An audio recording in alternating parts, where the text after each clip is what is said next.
This is The Happiness Blueprint, the podcast where we uncover how people build happier lives. Awesome, friends. Welcome back. I'm here with Jason Meyer from Harvard.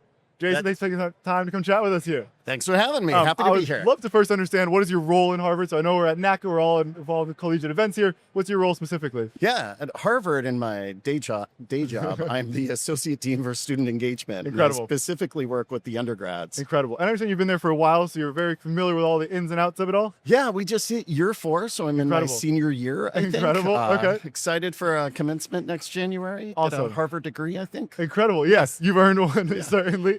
I'm curious about the events you put on campus, the events you're involved with here. So what are some of the day-to-day tasks? What are some of the big monuments throughout the year that you're part of? On a day-to-day, you really don't have much control of what comes your way. It's really about responding to opportunities and making the most of it, right? So we have almost 600 student organizations, and they have ideas every single day. And so it's about how do we corral that vision into something that's producible, something that is tangible, and how do we support them in that? And then on top of that, our focus right now is traditions, right? So how do we do big, memorable events that become that core memory of their time as an undergrad, whether it is fall or a spring concert, whether it is connected to a traditional like football game, or whether it is just a showcase of cultural talent and student organization talent. I think you're right that the traditions are such a powerful part of Harvard, and I know I've been a part of your student fair. It's usually before Crimson Jam, I believe. That's right. And so I've walked around the student fair. You're right, there are 400 hugely diverse array of clubs there. So you're right, it must be hard to appease all of them and find events that work for all of them. I think the other key part of events that always stuck with me, resonated with me from Harvard, is I was doing interviews for one of our recap videos for the concerts there, and one of the students described the fall and spring concerts as metrics of time, where they come into campus and they love looking back at, well, my first Crimson Jam, I was just a scared little freshman, and now I'm here at Yard Fest, and I'm an excited, happy senior, ready to go. And like, they really mark the beginning and ends of traditions and really help students observe their change and growth over time. Why do you think events are so powerful on Harvard's campus? I think it is time, right? It's a very specific marker, and when you have a very specific performer, it resonates in your head, and it is a memorable moment, right? And so as they progress, as they develop, as they transform into citizens, into citizen leaders, into student leaders, into change agents, they think about, what was I doing my sophomore year? Oh, that was the year that we had Nicky Yor, and I remember him singing Sunroof and having someone come out with a saxophone, right? They mark their own transitions with the experiences that we build with them, and it's that I think is so important in the work we do. I think it's incredible, and I think you're right that it's such a powerful way to keep students involved and engaged. And of course, Harvard is like many other campuses where it has a unique name, but I think in a lot of ways it is just a bunch of 18-year-olds coming into 22-year-olds and trying to find their way in the world, trying to figure out what part of this is my home, where do I fit in here? And they're coming from a bunch of different backgrounds, and a lot of them have been academically gifted and maybe need an exploration in other parts of their lives. So they've learned how to get good grades, but the next part of getting good grades is, how do I become a happy and engaged human? And I think your role there is so powerful in helping adolescents or young adults find their way in the world. They're just students. Yeah. They're just really smart and gifted, right? And it's, how do we channel that into other arenas, and how do we use those gifts and talents to make the world a better place? And if we can start with making campus a friendlier, more connected space where people understand that they matter and they bring value and that they can contribute and that they belong and can root themselves in that community, then we're doing our job. I think you are. What are some of the strategies you use to empower that and to make that happen? Where you're right, it is so important to build these communities and make people feel like they belong. How are you actualizing that? How are you making that happen? Yeah, we spend a lot of time talking about, it is not my job to build community. The kind of community that I would want would be a bunch of cats. We'd have cat petting zoos every day. I'd be drinking coffee and taking naps. I might come to Harvard. I might go back to undergrad. Yeah. That's not what they necessarily want. So how do we help them co-author this experience together? So we always talk about, what are the tools that you need to be successful in doing that? That is our job as staff, as administrators, to set a condition that allows them to co-author their own experience, because then they care more about the success, they care more about the results, and they remember it more. I think that co-authoring point is really powerful. I think you're right that it has to be a collaborative experience, because if you're just prescribing events, then we're not quite in touch with what the younger generations want to be a part of. We might not be aware of what they find interesting or what they find appalling at the same breath. That's right. I could set up a series of concerts that would make me really happy, and it would make a very small number of students happy. Yeah. So it's a far better experience when we're able to partner with them, and they understand it's a partnership. Yes. That's the other piece of it. Yes, the other part is I think it's a challenge at times is that by empowering them to take ownership over this, you're also granted them the opportunity to fail, which can be challenging, right? As we're taking on events, like there are certainly things that you know as an administrator, as someone who's been there for a few years, what's going to work and what might not work. But if we just hold their hand and tell them exactly all those things, we don't give the opportunity to find out and learn on their own. How do you kind of balance that idea of, I think I know that this isn't going to work, but I need them to find out on their own. And we also need to empower them to take chances and to be brave and to learn how to audible and be flexible when things don't quite go to plan. That's really tough because right now there's a lot of pressure to ensure that there's a good return on investment, right? And so my boss's boss is going to want to make sure that we're spending our student activity fees in a responsible way that is impacting the largest amount of people as possible. But also we have to tell this story about sometimes the smaller things are just as impactful. And it is also just as impactful to stumble a little bit. And there are events that we know that can fail, and it's okay, and that it's a good lesson learned. And then if we're doing our job, we can catch people as they're stumbling and then reflect upon it in the moment and course correct so that that lesson is learned in real time and it's not too late where it doesn't sink an entire program. I think you're right. I think it's true, not just of events, but of any team that we're a part of, right? I think I go back to the sports example here of if I don't give my teammate the ball and I don't give them the opportunity to fail, they're never going to get better. They're just going to erode further and further. And of course, this is universal in any work environment, in any team environment, in a family environment, in any kind of interhuman activities that we're doing here. Do you have event experience prior to Harvard? Is this like a new role for you? Were you in your student government in high school? What's kind of your background? Oh, man. Yeah, I've been doing programming for a very long time. So prior to my time at Harvard, I was doing events at Emerson College, which is a communications-focused institution, which is really known for theater and performing arts and television and radio and film. And so it was full of really talented, funny performers. And so it was about channeling their expertise and their interest in being on stage and performing for each other and really, again, giving them the opportunity to be in the spotlight and to learn from other people who were in the spotlight. So it was a different way of thinking about programming. And I think that has also served me really well at Harvard in thinking about how do we do more than just a comedian, right? Like I never want to just bring a comedian. I want to bring a comedian who is also willing to do a Q&A and talk about the industry, to talk about what is the art of writing a joke? What is the art of crafting a material? And so it's never just that. It's always got to be a plus one. We're always adding something on top of it. I think you're right. I think that's something that always resonates with me with my interviews with the Harvard students is that they always want to know why and how. And that's a really beautiful and powerful question. We have to be prepared to answer it. You have to be prepared to talk about it. And for someone like a comedian, for an artist, for any talent that you're bringing in, they have to also be able to willing to fit that bill, right? If they are too cool for school, to use, I guess, a cliche here, they're probably not the right fit for y'all. Right. What have you learned about kind of sifting through, and how do you find the right events to bring to campus with that criteria in mind? It's a lot of trial and error, but it's also staying contemporary, right? So how are we plugged into the media? How are we plugged into what is streaming, what's on TV, what is trending on radio, what is hitting the festival circuit? I go to an obscene amount of live music shows.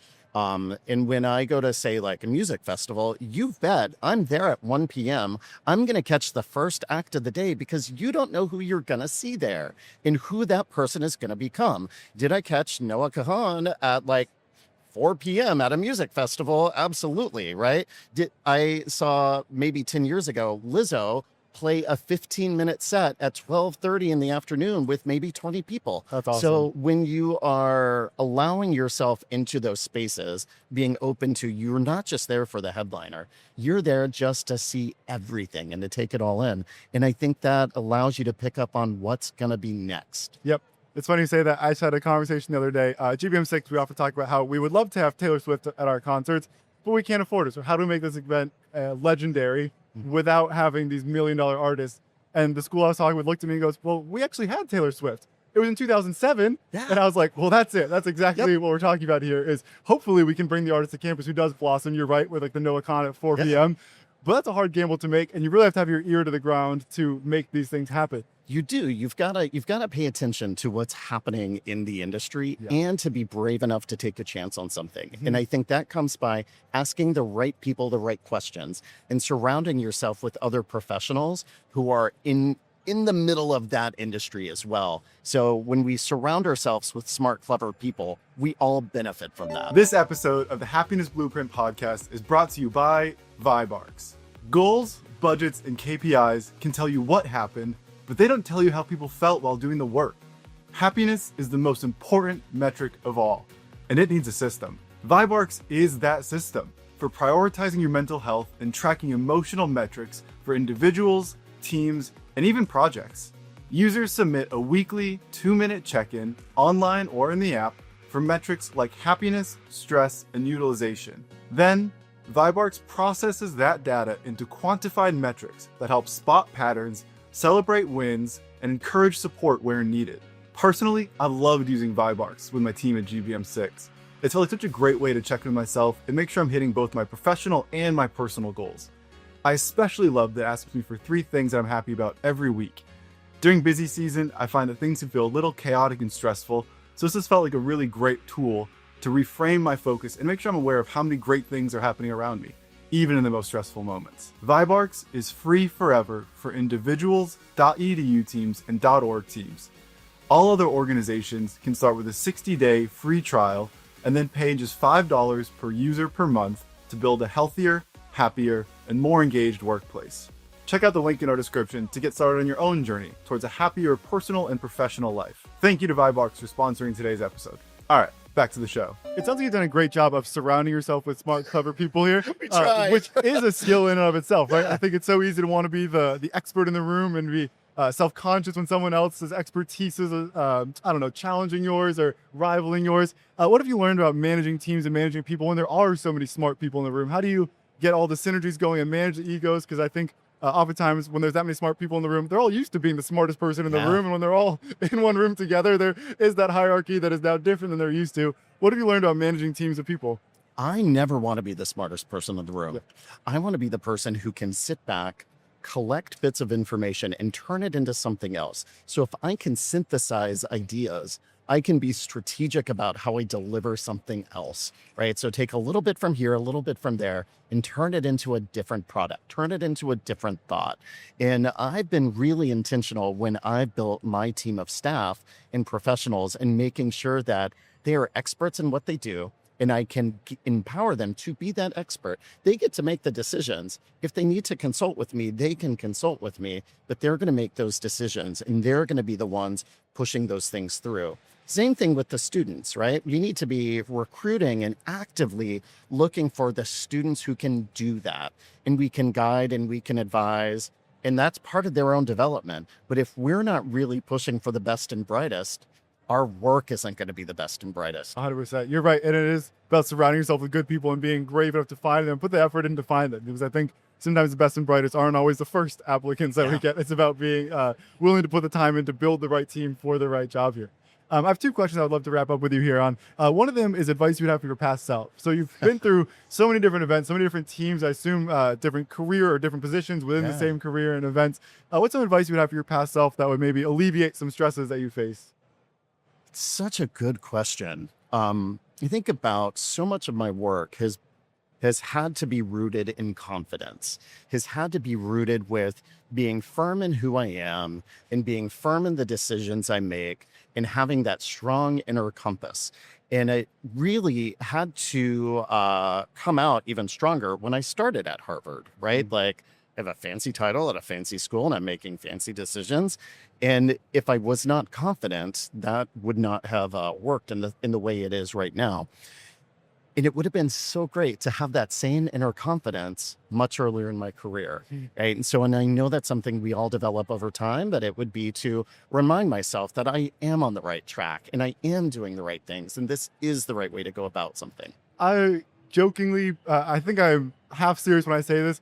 I believe that confidence is fake. I believe that it's an energy we have to fake it till you make it. And I don't know if anyone genuinely is confident. I think I do a lot of work in music, and I think I would expect to meet music professionals and go, man, I bet they are up on their accolades. They have been through everything, and they probably know that they are the best in the room. They're the best in their instrument. And every time I've met someone who I think fits that bill, I've gone, oh no, they're just a human. They're just me. They are as self-conscious. They're as unsure. They're as curious about what their place is in this ecosystem.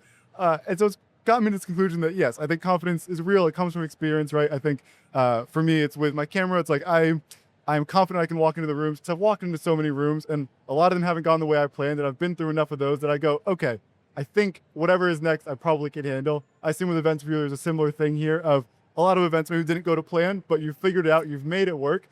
But confidence is fake. You make it work, but you also, there are times when you can be panicked, and there are times where panic doesn't help. So I'm thinking about my first year at Harvard, overseeing a very, very large outdoor experience program where we took 400 plus students into the woods backpacking for 7 days. Oh my and goodness. so there's the camp counselor in me is crying. Yeah, right. There's hundreds of students all over Maine and Vermont and New Hampshire. And I remember our Dean of Administration and Finance in talking to her one day when there's hundreds of students out there. She's like, are you not like in a panic right now, just waiting for an emergency phone call? And my response was, how will that help us in this moment, right? So yes, you're waiting for these things to happen, but panicking first does not get you where you need to be. So how can I remain cool, calm, and collected and be able to respond to the stumbles, the trips, the falls, the emergencies in real time? Because if I was panicked before, I'm not going to be acting very well when something actually happens. Yes. There's the announcement here, so I'll pause for 1 second. We'll end up cutting this out of the episode. Perfect. That was a nice brief one for us. Love it. My last question for you here is, what's something that makes you happy? So we talked about the music festivals. I think maybe is one part of this. If I was, reading your mind a little bit here. But is there a hobby? Is there a specific festival that you love going to every year? Is there a place, an activity that you love going to? What makes you happy? Yeah. In the life of Boston Calling, I have missed one since its inception. What year was the inception, if you don't mind me dating you here? It started in like 2013, awesome. And Okay. I missed a fall one when Lord was headlining. Okay. So it had to be right when Royals dropped, and Yes. I was bummed to miss it, but I think I was out of town. Who knows? Life, yeah. But it's always been such a priority for me to like be there, to like fully engage, to hit the local stages, to hit like the B stage, to be there at the first artist, and to just live up every second of that live event is such a magical thing. Nothing makes me happier than being at a concert, whether it's House of Blues or MGM Fenway. Put me in a place where there is live music, and I am the happiest I could be. Why is it so important for your soul? Where it sounds like going to Boston Calling every year would be a sacrifice. It's a commitment. It is a day that is blocked off your calendar. It's which 3 is important. days. Oh, even more so then. Yeah. Okay, yes. Why is it so important for you to be a part of every year? It's just this community moment, right? Where everyone's just in a good mood. Everyone's dancing. Everyone's singing along. Everyone's having fun. Even if you're not singing along, even if it's someone you've never heard of, who are you discovering, right? Who will then be the next big thing that you love, where the lyrics speak to you, or the beat like makes you want to dance. But that shared musical experience is so visceral, and it's such an important thing to have together, and to be able to share that with friends and new friends and thousands of people you don't know is really, really awesome. There is something so fulfilling about being with people who are in their element. And I've come to love those spaces, even if the element isn't my element, even if it is a thing that I don't quite understand. Just being around people who love that thing so much and are together is just a positive, happy room that fills my cup in. And I think my camera's been an excuse where generally we go to concerts that we would want to go to. Yeah. And sometimes you get hired to work concerts that aren't exactly ones that Yep. I personally would want to go to. And I'm sure with events there's a similar thing here, but being in those rooms is fulfilling. It does fill my cup, and it's That's right. it's cool to hear you've had the same experience. Absolutely. Awesome, Jason. Thank you for your time. I appreciate you joining us today and sharing your wisdom with us. This has been the Happiness Blueprint, friends. Thanks for coming out. Thanks for listening to The Happiness Blueprint. Powered by GBM6. It's about making people happy.